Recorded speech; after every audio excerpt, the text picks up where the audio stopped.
Hello friends, good morning সবাইকে। Aratrika and R mum's ওয়ার্ল্ডের আরেকটি নতুন ভ্লগে আপনাদের সবাইকে জানাই অনেক অনেক ওয়েলকাম। তো যে যেখান থেকে ভ্লগটি দেখছেন, আশা করি সবাই খুব ভালো আছেন। তো আমি সকাল সকাল ঘুম থেকে উঠে পড়েছি।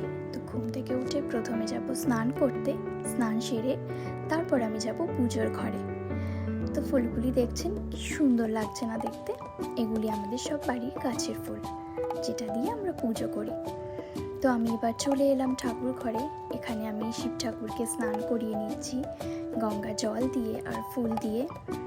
তো পুজো সেরে আমি আজ এক জায়গায় যাব। তো কোথায় যাব সেটা আপনাদেরকে বলবো। তো দেখুন, এখানে আমি এখন চন্দন বেটে নিচ্ছি। যে চন্দনটা আমাদের রোজকার সবার পুজোর কাজে লাগে। আর এই ফুলগুলো আমি এখন ঠাকুরের জায়গায় সুন্দর করে সাজিয়ে দেবো। তো এখানে রয়েছে মা লক্ষ্মীর ঘট, যেটাতে আমি স্বস্তিক চিহ্ন এঁকে নিয়েছি। আর এই ঘটটাতে আমি জল ভর্তি করে দেব। তো জল দিয়ে তারপর যে জিনিসগুলো লাগে মা লক্ষ্মীর ঘটে দেওয়ার জন্য, যেমন পান পাতা, বেলপাতা, দূর্বা ঘাস, সুপারি আর ফুল দিয়ে আমি ঘটটাকে সুন্দর করে সাজিয়ে নিচ্ছি, যেটাকে আমি মা লক্ষ্মীর সামনে বসাবো। তো মায়ের সামনে ঘরটা বসিয়ে দিয়েছি সুন্দর করে সাজিয়ে। আর মাকে একটা লাল রঙের জামা পরিয়েছি, যেটা দেখতে কিন্তু খুব ভালো লাগছে, মাকেও খুব ভালো লাগছে। আর এইটা হচ্ছে আমাদের বাড়ির গোপাল। তো ঠাকুরের জায়গাটা ফুল দিয়ে সাজানোর পরে একদম অন্যরকম দেখতে লাগে। তো আপনারা যদি আমার পুজোর কোনো ভ্লগ দেখতে চান, তাহলে অবশ্যই করে কিন্তু আমাকে কমেন্ট করে জানাবেন।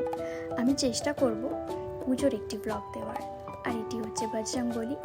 আমি রোজই বজরংবলীর পুজো করে থাকি, স্পেশালি রবিবার আর শনিবারটা চেষ্টা করি করার। এখানে মা লক্ষ্মীর সামনেও আমি ভোগ নিবেদন করে দিয়েছি।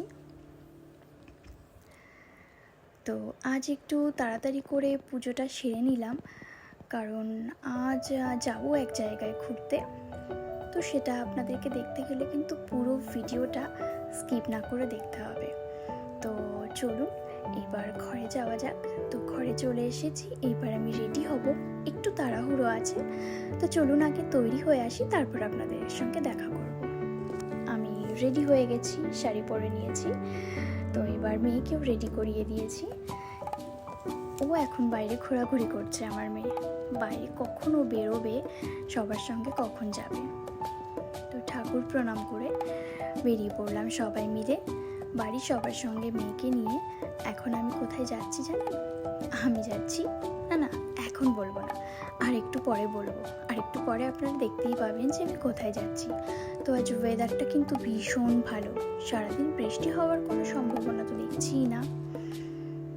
তো দেখতে দেখতে এইবার আমরা গাড়ি থেকে নামবো। তো আমরা চলে এসেছি আমার ননদের বাড়িতে। আজ এখানেই আসার কথা বলছিলাম। এখানে আছে আজ সত্যনারায়ণের পুজো। তো ঠাকুরমশাই অলরেডি পুজো করতে বসে গেছে। তো আমরাও এখানে বসে পড়েছি। পুজো বাড়িতে এলে না মনটা যেন একদম অন্যরকম হয়ে যায়, মনে একটা আলাদা শান্তি লাগে। তো এইখানে চলছে হোম, সত্যনারায়ণ পুজোর হোম চলছে। পুরোহিত মশাই হোম করছেন। তো আর কিছুক্ষণ পর পুজোটা কমপ্লিট হয়ে যাবে। তার বেশি সময় বাকি নেই।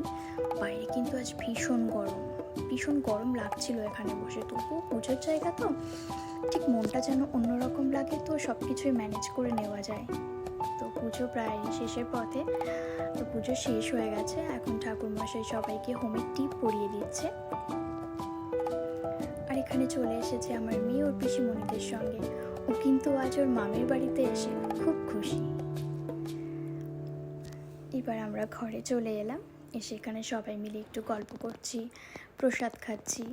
প্রসাদ খেয়ে আমরা সোজা চলে যাব খাওয়ার জায়গায়, কারণ আমার মেয়ের ভীষণ খিদে পেয়ে গেছে। তাই ওকে নিয়ে বসে পড়েছি খেতে। তো আজকেও আমাকে বলছে, মা আমাকে খাইয়ে দাও। ওকে এখন আমার খাইয়ে দিতে হচ্ছে, না হলে না এই গরমেও একা একা একদম খেতে চাইবে না। তো খাওয়া দাওয়ার পর খানিকক্ষণ আমরা ভেতরে বসে সবার সঙ্গে কথা বলে এখন বাড়ি যাওয়ার জন্য বেরিয়ে পড়লাম। তো এখন দুপুর গড়িয়ে প্রায় বিকেল হয়ে গেছে। তো আমরা এবার বাড়ি যাব। তো আজকে আমি সারাদিনের অনেক ছোট ছোট মিষ্টি মিষ্টি মুহূর্তগুলো আপনাদের সঙ্গে শেয়ার করলাম। আপনারা কিন্তু অবশ্যই করে আমাকে জানাবেন যে আপনাদের কেমন লাগলো। তো এরকম সুন্দর সুন্দর ব্লগ দেখার জন্য কিন্তু অবশ্যই করে আমার এই চ্যানেলটিকে সাবস্ক্রাইব করতে হবে। আর হ্যাঁ, লাইক করতে কিন্তু ভুলবেন না। তো আশা করি আপনাদের সবারই ব্লগটি দেখতে খুব ভালো লাগলো। তো দেখা হবে আপনাদের সঙ্গে নতুন আরেকটি ব্লগে। তো সবাই খুব ভালো থাকবেন, সুস্থ থাকবেন। আজ এই পর্যন্ত। ধন্যবাদ সবাইকে আমার এই ব্লগটি দেখার জন্য।